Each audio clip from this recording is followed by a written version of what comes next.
الله والله والله والله الله والله.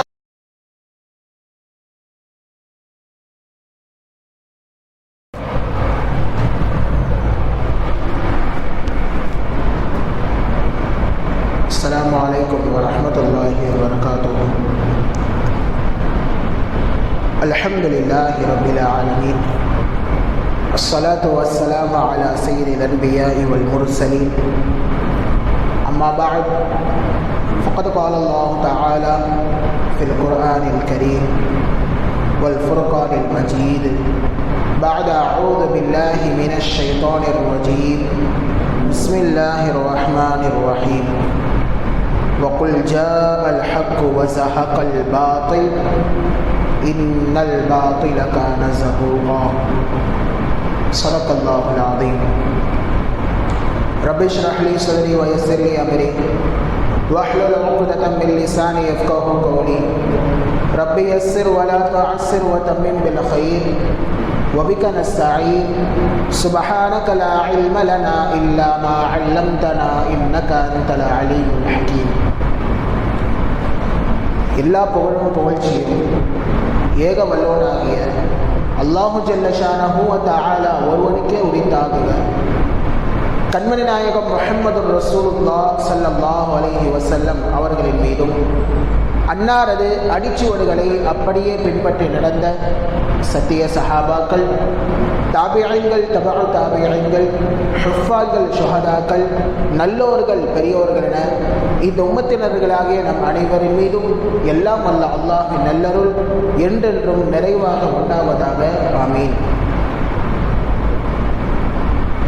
இந்த உலகில் கோடான கோடி மனிதர்கள் பிறந்திருந்தாலும் ஒரு மாமனிதருடைய பெயரை நம்மால் மறக்கவும் முடியாது, மறுக்கவும் முடியாது. அதுதான் எம்பெருமானார் முஹம்மது முஸ்தபா ரசூலுல்லாஹி ஸல்லல்லாஹு அலைஹி வஸல்லம் அவர்கள்.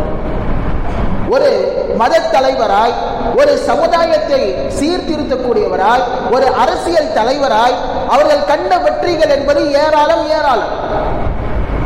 பிரெஞ்சில் ஒரு ஆசிரியர் இருக்கிறார், லீ மார்டின் என்று சொல்லப்படக்கூடிய ஆசிரியர். அவர் சொல்லுகிறார், உலகில் வாழ்ந்து சென்ற அனைத்து மனிதர்களும் இந்த அளவிற்கு வெற்றியை யாரும் கண்டதில்லை, ஆனால் முஹம்மது அவர்கள் எல்லா விதமான வெற்றியும் கண்டிருக்கிறார் என்று சொல்லி பிரெஞ்சினுடைய ஒரு ஆசிரியர் எழுதுகிறார் என்று சொன்னால், அப்ப ரசூலுல்லாஹி ஸல்லல்லாஹு அலைஹி வஸல்லம் அவர்கள் கண்ட வெற்றி எந்த அளவிற்கு மகத்துவமானது என்பதை நாம் இங்கே சற்று புரிந்து கொள்ள வேண்டும்.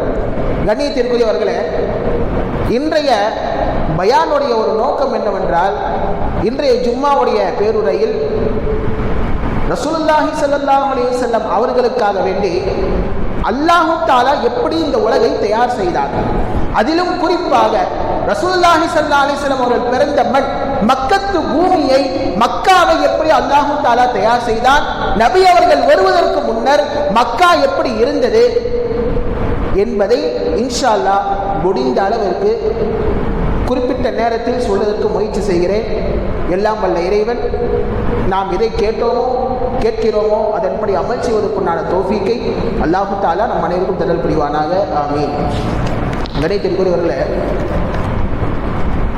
மக்கா இந்த ஊரில் எந்த விதமான தண்ணியும் இல்லாமல் பொட்டல் காடாக இருந்தது, ஒரு பாலைவனமாகத்தான் இருந்தது. உங்களுக்கு தெரியும், ஹஸரத் இப்ராஹிம் அலைஹிஸ்ஸலாம் அவர்கள் தங்களுடைய மனைவி ஹாஜரா அலைஹிஸ்ஸலாம் அவர்களையும் தனது மகன் ஹஸரத் இஸ்மாயில் அலைஹிஸ்ஸலாம் அவர்களையும் அந்த மக்காவில் தன்னந்தனியாக விட்டு சென்று விட்டார்கள். கேட்டதற்கு இது அல்லாஹ்வுடைய கட்டளை என்று மட்டும் சொல்லி சென்று விட்டார்கள், அவ்வளவுதான். மக்காவில் வேறு யாரும் இல்லை, தன்னந்தனியாக ஹாஜரா அம்மையார் அவர்களும் ஹஸரத் இஸ்மாயில் அலைஹிஸ்ஸலாம் அவர்களும் தான் இருக்கிறார்கள். இப்படி ஹாஜரா அம்மையார் அவர்களும் இஸ்மாயில் அலைஹிஸ்ஸலாம் அவர்களும் இருக்கிறார்கள். அங்கே அல்லாஹ் தஆலா ஜம்சம் என்ற ஒரு தண்ணீரை, ஒரு ஊற்றை அங்கே பெருக்கெடுத்து செய்கிறார். எப்படி? ஹஸரத் இஸ்மாயில் அலைஹிஸ்ஸலாம் அவர்கள் பீரிட்டு அழுது கொண்டிருக்கிறார்கள். அவர்கள் அழுது கொண்டிருக்கும் பொழுது குழந்தை கை கால்கள் எல்லாம் அசைத்துக் கொண்டிருக்கும். அந்த அசைவில் அந்த பூமியில் இருந்து, மக்கத்து பூமியில் இருந்து உருவெடுத்த அந்த ஊற்றுதான் ஜம்சம் உடைய கிணறு. அந்த கிணற்றில் இருந்து அந்த ஊற்றிலிருந்து தண்ணீர் பெருக்கெடுத்து ஓடியது. ஹாஜரா அம்மையார் அவர்கள் அதை பார்த்து ஜம் ஜம் என்று சொன்னார்கள். அவ்வளவுதான். ஜம் ஜம் அப்படின்னா போதும் போதும், நில் நில் என்று அர்த்தம். எனவே அந்த பெயரே என்ன ஆயிடுச்சு, அந்த கிணற்றிற்கு ஒரு பெயராக ஆகிவிட்டது, ஜம் ஜம் என்பதாக ஆகிவிட்டது. அடுத்த காலங்கள் சென்றன. ஹஸ்ரத் இஸ்மாயில் அலைஹிஸ்ஸலாம் அவர்கள் அந்த ஊரிலேயே வாழ்கிறார்கள். ஜுருஹும் என்ற கூட்டத்தார்கள் என்ன செய்தார்கள், நாடோடிகளாக மக்காவிற்கு வந்தார்கள். நாடோடிகளாக வந்து மக்காவையே தங்களது தங்குமிடமாக சொந்த பூர்வீக ஊராக மாற்றிக் கொண்டார்கள். எப்படி தெரியுமா, ஹஸ்ரத் இஸ்மாயில் அலைஹிஸ்ஸலாம் அவர்கள் ஜுருஹும் என்ற அந்த கோத்திரத்திலிருந்து ஒரு பெண்ணை திருமணம் செய்தார்கள். அந்த பெண்ணை திருமணம் செய்த பின்னால் ஜுருஹும் என்ற கோத்திரத்தார்கள் இந்த ஊர்க்காரர்களாகவே மக்கத்து வாசிகளாகவே மாறிவிட்டார்கள். பின்பு காலங்கள் உருண்டோடின. காபத்துல்லாவும் ஹஸ்ரத் இப்ராஹிம் அலைஹிஸ்ஸலாம் அவர்களும் இஸ்மாயில் அலைஹிஸ்ஸலாம் அவர்களும் சேர்ந்து கட்ட ஆரம்பித்தார்கள். அதை பராமரித்தார்கள். யார் பராமரித்தது? ஜுருஹும் என்ற கூட்டத்தார்கள் அந்த காபத்துல்லாவை பராமரித்து வந்தார்கள். ஆயிரக்கணக்கான வருடங்கள் அவர்கள் கையில் தான் காபத்துல்லா இருந்தது. இப்படி இருக்கக்கூடிய சமயத்தில் தான் மக்காவினுடைய அந்த பலத்தை ஒரு கூட்டத்தால் தாங்க முடியவில்லை. பொறாமையின் காரணமாக மக்கள் எல்லோரும் அங்கேதான் உம்ராவிற்காக வேண்டி செல்கிறார்கள், காபத்துல்லாவை பார்ப்பதற்காக வேண்டி, ஹஜ்ஜிற்காக வேண்டி செல்கிறார்கள். அங்கே ஜம்சம் என்ற நீர் ஊற்று இருக்கிறது, வற்றாத நீர் ஊற்று. அந்த செல்வ வளங்களை நாம் கொள்ளையடிக்க வேண்டும், அந்த மக்களை நாம் கைப்பற்ற வேண்டும் என்று சொல்லி ஒரு கூட்டம் மக்காவிற்குள் நுழைகிறது. அந்த கூட்டத்தினுடைய பெயர் தான் பனு ஹுஸா என்ற ஒரு கூட்டம். அந்த கூட்டத்தினுடைய தலைவர், அவனுடைய பெயர் அம்ர் இப்னு ஹுஸா என்று பெயர். அவர் என்ன செய்கிறான், மக்காவாசிகளை அனைவரையும் சரண்டராக வைக்கிறார்.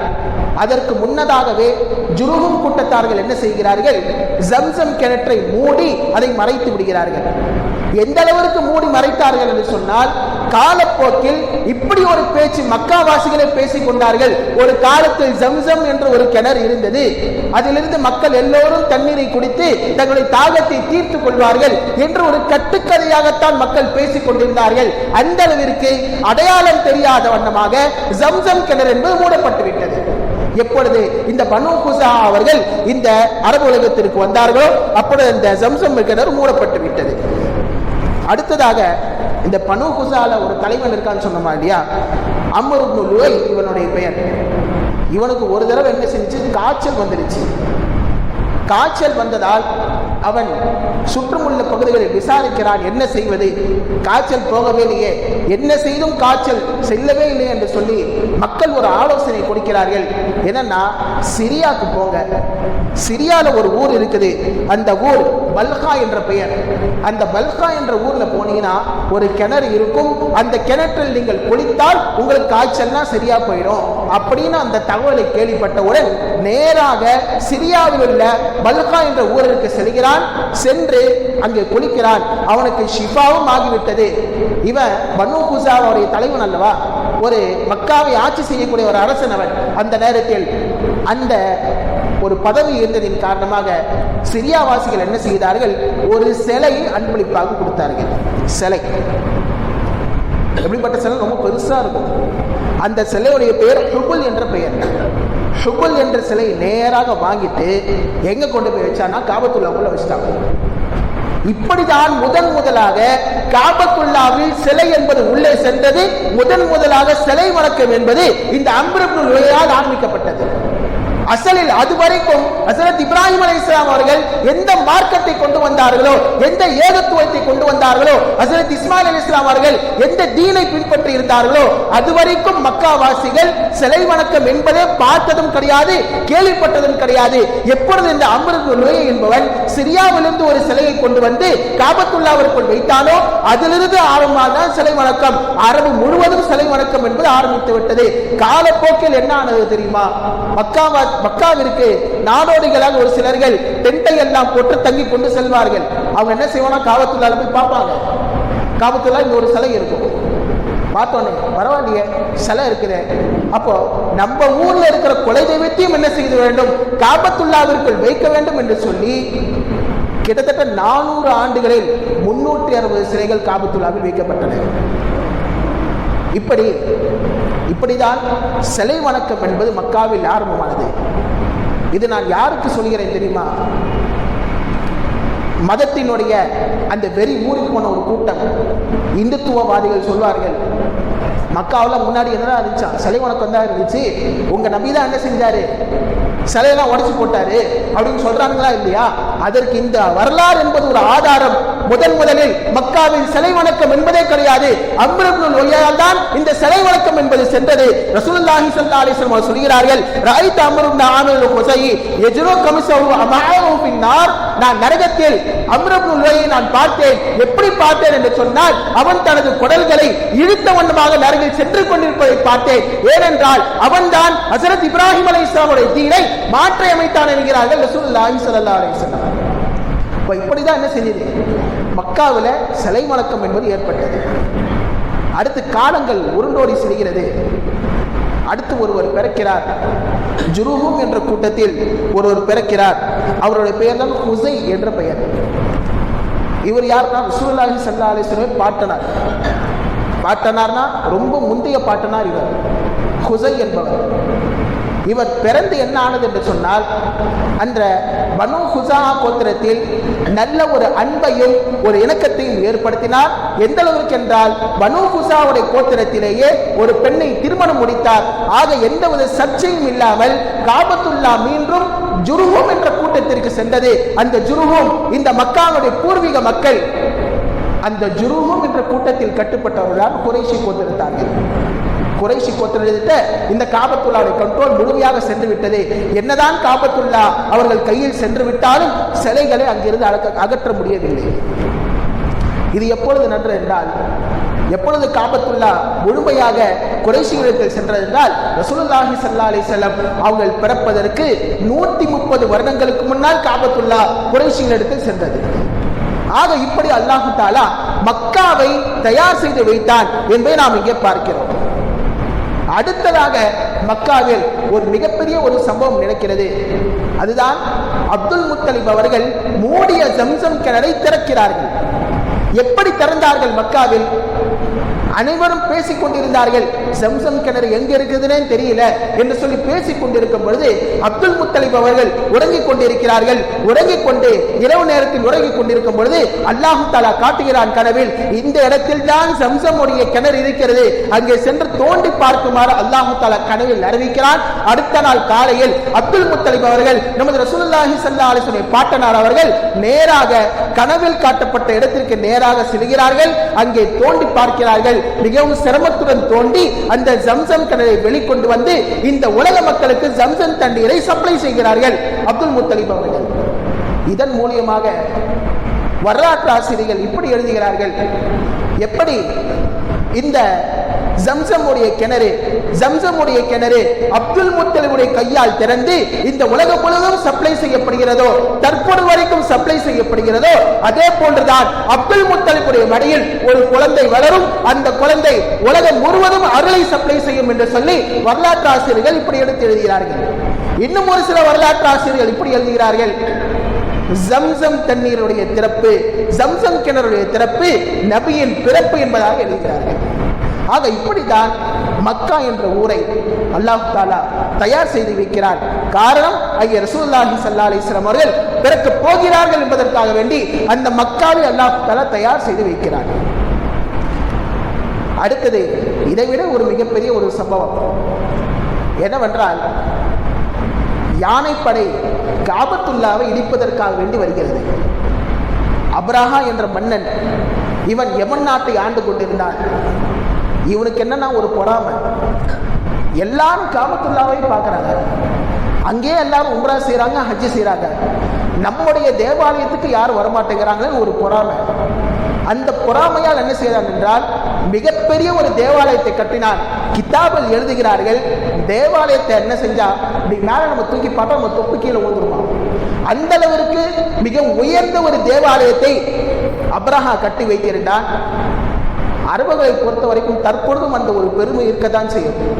என்னன்னா, அவங்கள பொறுத்த வரைக்கும் காபாவை போன்று உலகில் வேறு எந்த ஆலயமும் கிடையாது. அது உண்மையான பேச்சு தான். ஆனால் ஐயாமுல் ஜாஹிலியாவில் அரபுகள் கொஞ்சம் எக்ஸ்ட்ரீம் லெவலில் போயிட்டாங்க. எந்த அளவுக்குன்னா, மக்காவில் இருந்து வந்த ஒரு அரபி யமன் நாட்டிற்கு வருகிறான். யமன் நாட்டிற்கு வந்து அப்ரஹாமுடைய அந்த தேவாலயத்தை சுற்றி பார்க்கிறான். சுற்றி பார்த்தோன்னே இவனுக்கு சுய தேவை கழிக்கூடிய ஒரு தேவை என்பது ஏற்பட்டது. அங்கே அந்த தேவாலயத்தை மூட்டுட்டான். இதை பார்த்து கேள்விப்பட்ட அப்ரஹாவுக்கு கோபம் ரொம்ப வந்துடுச்சு. ஏண்டா, காபத்துல்லா உங்க கையில் இருக்குன்னு சொல்லி நீங்க எப்படியெல்லாம் ஆடுறீங்களா? இதோ வரேன், யானையெல்லாம் நான் கூட்டிட்டு வரேன், காபத்துல்லாவை நான் இடித்து தருகிறேன் சொல்லி யானை படைகளோடு புறப்பட்டான் அப்ரஹாம். மொத்தம் 8 யானைகள். அந்த 8ல் ஒரு யானையினுடைய பெயர் மஹ்மூத் என்ற பெயர். அந்த யானைக்கு 8 யானைகளோடு அப்ரஹா புறப்பட்டான். சம்பவம் சொல்வதற்கு நேரம் இல்லை, சுருக்கமாக நான் சொல்கிறேன். நேராக மக்காவிற்குள் வந்து நுழைகிறார். தாயிஃப் வழியாக வந்து தாயிஃப் மக்களுடைய ஆதரவை எல்லாம் பெற்று நேராக மக்காவிற்குள் வருகிறான். மக்காவிற்குள் வந்த உடனே 200 ஒட்டகத்தை பிடிச்சிருக்கான். அந்த 200 ஒட்டகம் யாருன்னு சொன்னா ரசூலுல்லாஹி ஸல்லல்லாஹு அலைஹி வஸல்லம் பாட்டனார் அப்துல் முத்தலிபுடைய ஒட்டகம். ஏன்னா அப்துல் முத்தலிப் அவர்கள் மக்கத்து தலைவராக இருந்தார்கள். அதனால் அந்த 200 ஒட்டகத்தை பிடித்து வைத்துக் கொள்கிறார். ஏனென்றால் அப்பொழுதுதான் அப்துல் முத்தலிப் என்ன செய்வாரு, நம்மகிட்ட வந்து பேசுவாரு என்ற ஒரு நோக்கத்தில் அந்த 200 ஒட்டகத்தை பிடித்து வைக்கிறார். அப்துல் முத்தலிபும் வந்தாங்க. வந்து என்ன தெரியுமா கேட்டாங்க, ஏப்பா தயவு செஞ்சு என் ஒட்டகத்தை விட்டுரு அப்படின்னு சொன்னோன்னே இவனுக்கு ஒரே ஆடிடுச்சு. என்னப்பா, காபத்துல்லாவை பத்தி நீ பேசுவான்னு பார்த்தானா ஒட்டகத்தை விட்டுன்னு பேசுற? உன்னை பத்தி நான் என்னென்னமோ நினைச்சேனே, மக்காவாசிகள் மிகவும் ரோஷமுள்ளவர்கள் என்று நினைத்தேனே, ஆனால் நீங்கள் ஒட்டகத்தை கேட்டு இங்கே வருகிறீர்களே என்று கேட்கும் பொழுது அதற்கு அப்துல் முத்தலிப் அவர்கள் ஒரே ஒரு பதிலை தான் சொன்னார்கள். இந்த காபத்துல்லா இருக்கிற எங்க வீடு கிடையாது, முழுக்க முழுக்க அல்லாஹ்வின் கட்டுப்பாட்டில் இருக்கிற வீடு, அல்லாஹ்வுடைய வீடு அது. நீ அதை எதிர்த்து போரிட்டால், நீ அதை இடிப்பதற்காக இங்கே வந்தால் உனக்கும் ரப்புக்கும் உண்டான விஷயம் அல்லாஹ் உன்னை பார்த்துக் கொள்வார் என நீ ஆள விடு என்று சொல்லி நேராக மக்காவாசிகள் அனைவரையும் ஒன்று கூட்டி மலையின் பக்கம் உதவி சென்று விட்டார்கள் அப்துல் முத்தலிப் அவர்கள். காரணம், அங்கே அல்லாஹுடைய வேதனை இறங்கும் என்று சொல்லி அப்துல் முத்தலிப் அவர்களுக்கு தெரியும். நேராக அப்ரஹா என்ற மன்னன் என்ன செய்தார் என்றால், காபத்துல்லாவை இடிப்பதற்காக வேண்டி அவனுடைய பிளான் எப்படி இருந்துச்சுன்னு சொன்னானா, 4 மூலைகள், காபத்துல்லாவுடைய 4 மூலைகள், 4 மூலையில் என்ன செஞ்சோம்னா கயிறை கட்டிவிட வேண்டும். 4 தூண்கள் கயிறை கட்டிவிட்டு யானை வைத்து நாம் இழுக்க வேண்டும். இழுத்தாலும் தூண்கள் அனைத்தும் சரிந்துவிடும். சரிந்தால் அந்த பில்டிங் அப்படியே உடைஞ்சிடும். இதுதான் அப்ரஹாவுடைய பிளான். என்ன செஞ்சானா, யானைகள் அனைத்தையும் ஒன்று திரட்டி நிற்க வைத்தான். 8 யானைகள் இருக்கிறது. தலைமையாக மஹ்மூத் என்ற யானை முன்னால் இருக்கிறது. யானை என்ன செய்யல, முன்னாடி போகவே இல்லை. எவ்வளவு சொல்றான் யானை கிட்ட, முன்னப்போ காபத்துல்லா பக்கம் விரைந்து செல் என்று சொல்கிறார். முன்ன செல்லவே இல்லை. எந்த அளவிற்கு என்றால் வரலாற்று ஆசிரியர்கள் எழுதுகிறார்கள், காபத்துல்லாவின் பக்கம் மட்டும் போகவில்லை, மற்ற திசைகளில் யானை செல்கிறது. உதாரணமா நம்மளுக்கு இதான் காபத்துல்லாவுடைய டைரக்ஷன் சொன்னா, இந்த மேற்கு திசையில் என்ன செய்யல போல, மற்ற அனைத்து திசைகளும் யானை செல்கிறது. காபத்துல்லாவின் பக்கம் அந்த யானை செல்லாமல் இருக்கிறது. அப்ரஹாவுக்கு கோபம் வந்துருச்சு. யானையை அடிக்கிறான், படுக்க காட்சி சூடு போடுகிறான். அந்த காபத்துல்லாவை இடி என்று சொல்லி சூடு போடுகிறான். அப்படியும் அந்த யானை கேட்காமல் அப்படியே கீழே உட்கார்ந்துருச்சு. அடுத்து அல்லாஹ்வுடைய கட்டளை என்ன தெரியுமா, அல்லாஹ்வுடைய வேதனை இங்கே இறங்கிறது. அபாபீல் என்ற பறவைகளை அல்லாஹ் தஆலா அனுப்புகிறான். அந்த பறவையினுடைய அலகில் ஒரு கல்லும் கால்களில் 2 கற்களையும் வைத்து அந்த யானை படைகளை முழுவதுமாக அழித்தொழிக்கிறது. அப்ரஹாவுடைய மரணம் எப்படி இருந்தது தெரியுமா, கடைசியாக எப்படியோ தட்டி தள்ளாடி யமன் நாட்டுக்கு போயிடுறான். சென்று அவன் இதயம் வெடித்து உடல் முழுவதும் வெடித்து சிதறுகிறது. எப்படி ஒரு குண்டு வைத்தால் ஒரு பில்டிங் சிதறுமோ அதே போன்று அவனுடைய உடம்பு சிதறுகிறது. காரணம் என்ன தெரியுமா, அவன் காபத்துல்லாவை சிதறடிக்க வேண்டும் என்று நினைத்தான். எனவே அல்லாஹ் தஆலா அவனுக்கு கொடுத்த தண்டனை இந்த உலகத்திலேயே அவன் உடலை சிதறடித்து வைத்து அவனை வஃபாத்தாக வைத்தான் அல்லாஹ் தஆலா. ஆக இப்படி ரசூலுல்லாஹி ஸல்லல்லாஹு அலைஹி வஸல்லம் அந்த மக்கத்து ஊரில் பிறக்கப் போகிறார்கள் என்று தெரிந்து அல்லாஹ் தஆலா அந்த மக்காவை தயார் செய்கிறார். இது எப்பொழுது நடந்துச்சுன்னு சொன்னால், ரசூலுல்லாஹி ஸல்லல்லாஹு அலைஹி வஸல்லம் அவர்கள் பிறப்பதற்கு 50 நாட்களுக்கு முன்னதாக நடந்த சம்பவம் இது. அன்னை ஆயிஷா ரலியல்லாஹு அன்ஹா அவங்க சொல்றாங்க, யானைப்படையினர்கள் கூப்பிட்டு வந்த யானையில ஒரு யானையுடைய பேர் மஹ்மூத் என்ற யானை, அதோடு சேர்த்து இன்னொரு யானையும் மக்காவில் தான் இருந்தது. அந்த 2 யானையும் அல்லாஹ் தஆலா குருடாக ஆக்கி வைத்து விட்டார். எந்த அளவிற்கு என்று சொன்னால், அது மக்களிடம் யாசகம் கேட்கும். சொல்லுவோமா இல்லையா? சொல்லுவாங்கல்ல, யானை விஷம் போட்டா பிச்சை எடுக்கணும்னு. அதே போன்றதான் அந்த யானை அல்லாஹ் தஆலா அந்த ரேஞ்சுக்கு ஆக்கி வைத்து விட்டார்.